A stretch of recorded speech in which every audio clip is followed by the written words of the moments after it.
Hello and welcome to episode 44 of What If Civilization Started Over. Let's get into it. So, if you can't see, the world is almost ready for, this. A massive war may be starting soon. Who knows? But this is probably going to be one of the last episodes before maybe a major war happens with all this alliance stuff around going.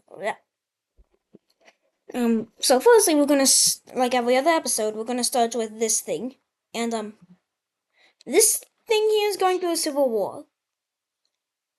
It's like,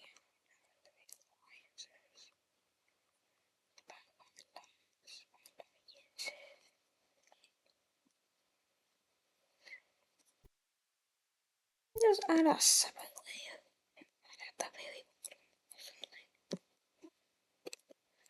This layer.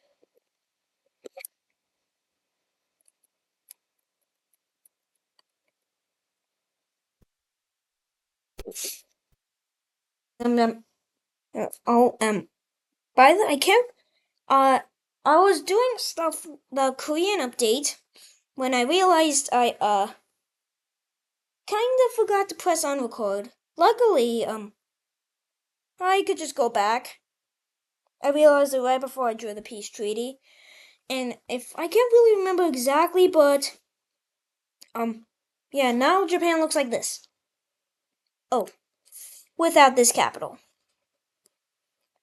And now we're going to be looking at the Korean War. This is the final episode where this Korean War will take place. The Blue Chinese having to focus all back in the Third Chinese Wars were abandoned the colony that they had in the I think this is the Yellow Sea. Let me check. Yeah. They abandoned their claim in order that they were going to try to take over the Yellow Sea with.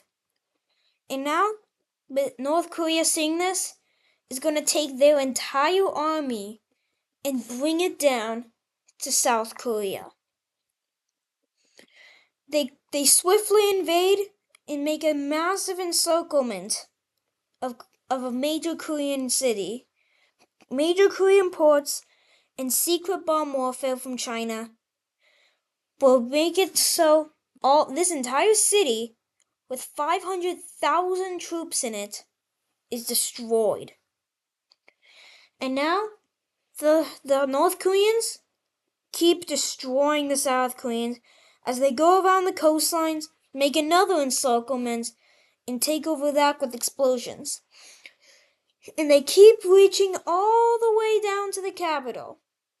They finally get towards the capital province, if I can erase that, yeah. And they start to send boats around, and they make a landing here to hopefully surround the South Korean capital and finish this war once and for all.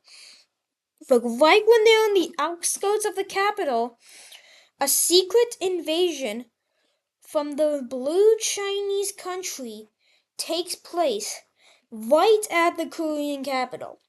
So, for context, the Blue Chinese surrendered right at the end of the Third Chinese War, ending that war. And this was to plan for this invasion back at the capital. They know that South Korea is their ally, and they do not want them gone. They want to stop Chinese and Korean influence throughout the entirety of East Asia. So they surrendered in order to give their armies a break and send them all to the Korean capital. And when they do this operation, it's called Operation Pyongyang. Operation Pyongyang starts with the Chinese landing on North Korean coastline. And now they're getting right at the outskirts of the capital. They push in and they're about to enter the capital. And then the North Koreans go into panic mode as they send all of their troops from South Korea all the way up to the capital of North Korea, which is going to cause the South Koreans to destroy Operation Pyeongyang. This operation here to get South Korea is called Operation Pyeongyang Showdown. Operation Pyongyang Dodon was the operation to go down into the South Korean capital and take out South Korea. But Operation Pyongyang Dodon has failed.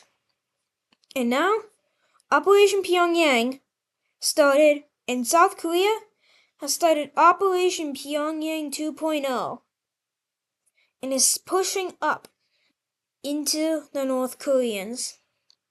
But then, over here, the Chinese will make a new landing. The Blue Chinese will make a new landing to try and take over the entire Yellow Sea and take over this little peninsula here. And with all the troops going up to the North Korean capital, they're pushed out of the outskirts of the capital, but still a bunch of troops are here. North Koreans are losing, but it gets even worse because the red northern country here is going to declare war on North Korea. They will start by going down through the coastlines, and then they will take over this northern part.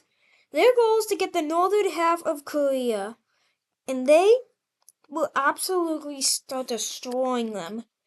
Within a month, they take over all this territory, despite still possibly trying to form a military and economy. Yeah, but then something happens in North Korea. An uprising in North Korea happens in the central part of the Korean peninsula. This operation's goal is to be friends with South Korea. They want to be friends with the Blue Chinese, Japan, the northern country, and, well, South Korea. And they are going to continue invading and almost reach the capital before something else happens. Yemen, surprisingly, is going to make a surprise invasion into the Yellow Country.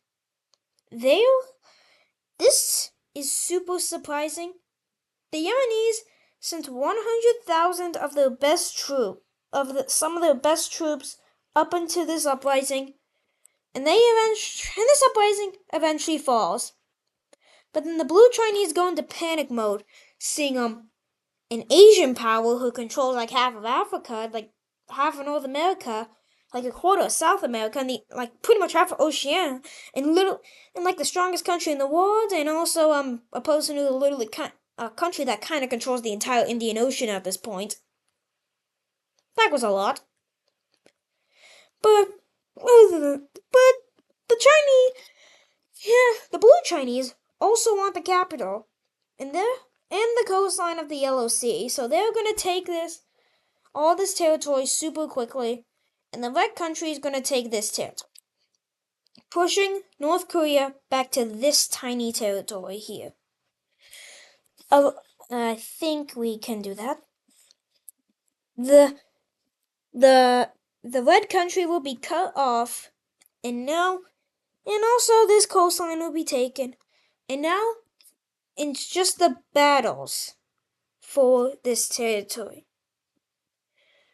But then Yemen and the Blue Chinese country will meet up in the Korean capital, the central metropolitan area-ish thing of the Korean capital. Yes. And now, well, let's just say, the Blue Country will march into the capital using bomb warfare that the Koreans just can't afford, and they eventually take the capital of the North Korean country, and the North Korean country surrenders to South Korea, the Red country, Yemen, and the Blue Chinese country. It's finally over. The people realize, after at least 100 years of fighting, the Korean War is over. Let's look at the final peace treaty of Korea.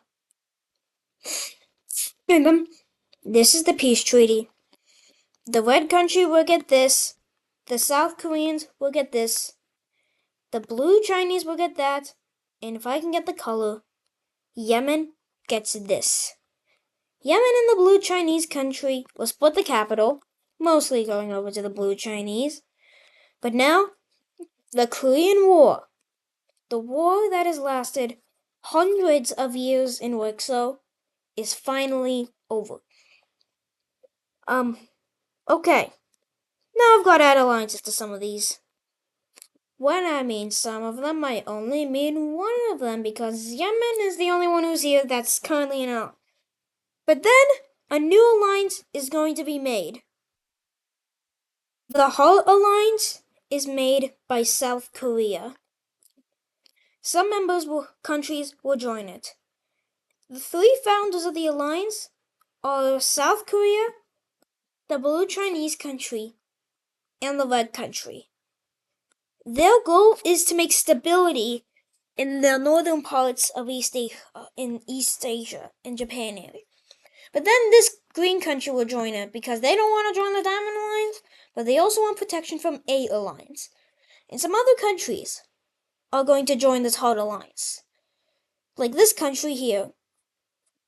No. And this country. But then, this country is being invaded. Yemen will invade into Japan and take out the yellow Japanese country. And this territory will go to this. And if the peace treaty isn't obvious already, then if I can get the color back, I should just keep the color my hotbar. Do that, and yeah. And obviously we have to add alliances. Those always need to be added. And now the White Triangle Alliance is getting a lot more influence in East Asia, more than some countries would like. This country is also, out of fear, going to join the White Triangle Alliance. Out of fear and kind of rush decisions of joining an alliance. They feel like Yemen is going to win a potential great war. So they join the alliance feeling that they're going to be on the winning side because of Yemen alone. So now, influence is... Let's just, speaking of the influence, and let's look at Yemeni's influence. Oh my. That is a massive influence. So, Yemen has influence over the entire Indian and Pacific Oceans. If they can get influence over the Atlantic, the entire world is screwed by now. Yeah, Yemeni's influence. The main part is over here in Asia. Yemen has influence over Japan, and the Heart Alliance is trying to get that back. But then they do eventually take that influence back. So now Yemeni's influence looks more something. Let me just make these lines smaller. Why did I make them so big? Oh yeah, probably to make it easier to draw. So,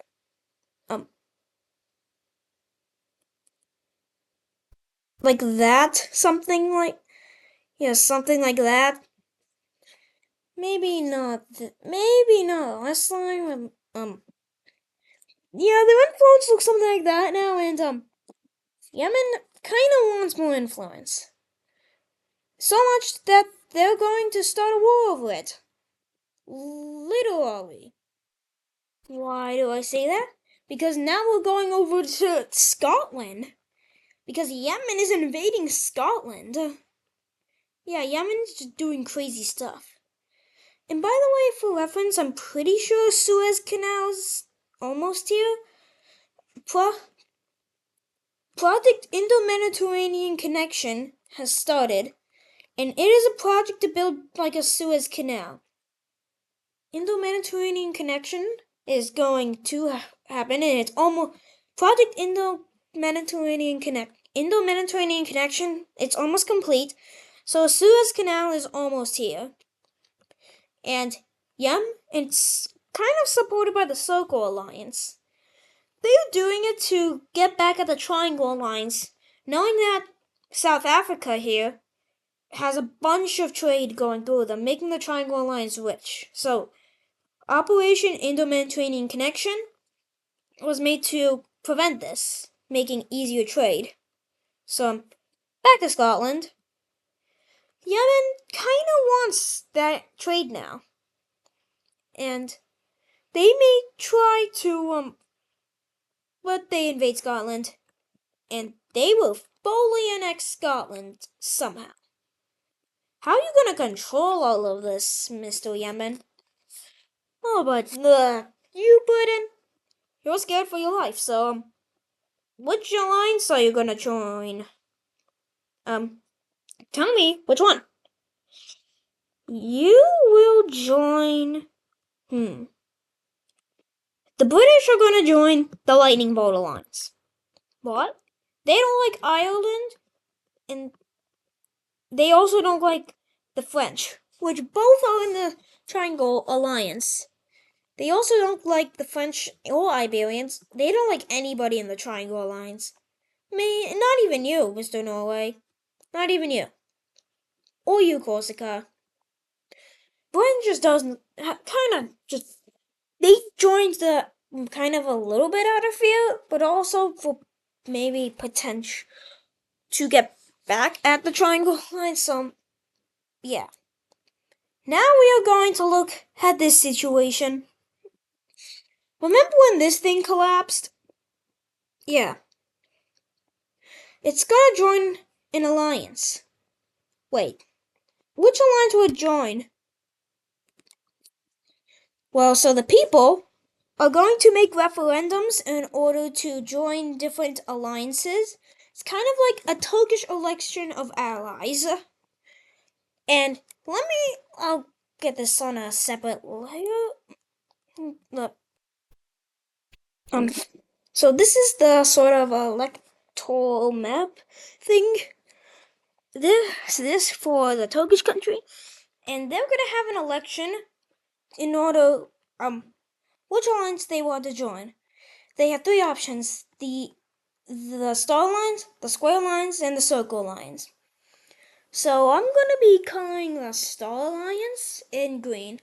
Let's see what provinces think should join the star alliance. So only 2 provinces want to join the star alliance. But now let's see the provinces that want to join the Circle Alliance.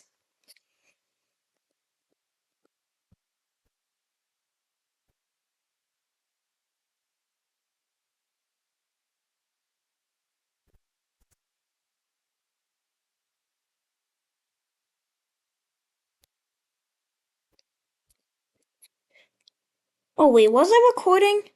Was I? I don't. But the red provinces would want to join the Circle Alliance, and if you can't tell, then these three want to join. These three want to join this alliance here, and the people of the capital though want to stay neutral. So so the vote, if you can't really tell, let's just get the shape in there. I already have the color selected. So yeah, Turkey joins the Circle Alliance.